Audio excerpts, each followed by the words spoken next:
Saudara-saudari yang dikasihi Tuhan Yesus, mari kembali lagi dalam permenungan singkat harian kita. Dan di awal permenungan ini, saya mengajak kita untuk mengenang kisah Uskup Agung Oscar Romero. Kehadirannya, karya kegembalaannya, keteladanannya, keberaniannya, keberpihakannya terhadap kaum miskin, lemah, dan sederhana justru berdampak buruk bagi dirinya sendiri. Dia dengan lantang menyuarakan keadilan, dengan lantang mengkritik praktek-praktek ketidakadilan, kekerasan yang dilakukan oleh kelompok-kelompok tertentu. Tetapi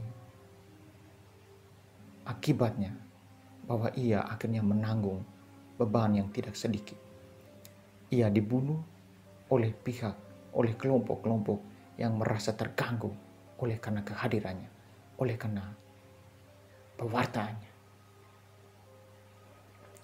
Tetapi itulah konsekuensi sebagai seorang pengikut Kristus, seorang yang berusaha sedemikian rupa mewartakan kabar baik, Injili, kebenaran, kebajikan di tengah dunia.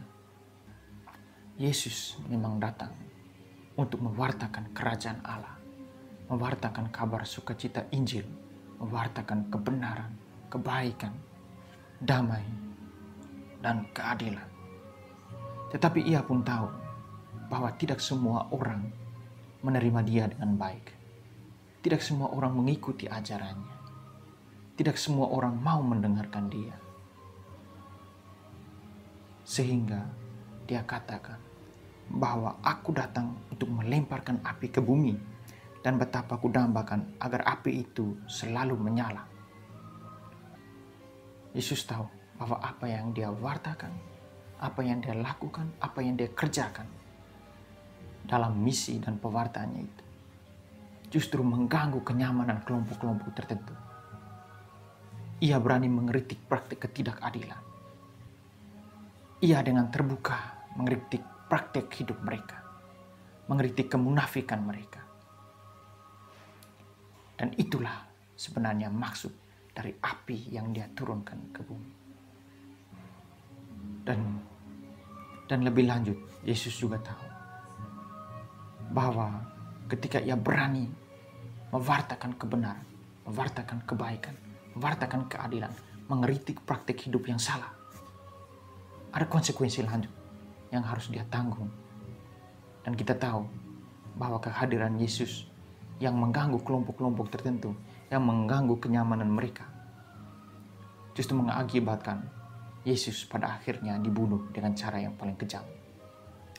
Untuk itu saudara-saudari yang terkasih, dari kisah Uskup Agung Oscar Romero dan dari terang bacaan Injil Suci hari ini, kita belajar bahwa dalam upaya pewartaan Injil kita, upaya mewartakan damai sejahtera di tengah dunia, sekurang-kurangnya ada dua tanggapan yang akan mewarnai, yang akan kita alami.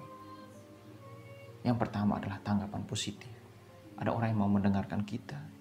Ada orang yang mau mengenal lebih jauh Yesus oleh karena karya pewartaan kita. Ada orang yang memberi ruang untuk kita melanjutkan, membawa misi pewartaan kita. Tetapi di lain pihak ada kelompok-kelompok tertentu. Ada orang-orang tertentu yang merasa terganggu, yang tidak nyaman dengan kehadiran kita. Tetapi bahwa Tuhan Yesus telah memberikan satu teladan baik untuk kita ikuti, yaitu bahwa apapun yang akan terjadi, karya pewartaan Injil kita sebaiknya terus dilakukan sampai kapanpun juga.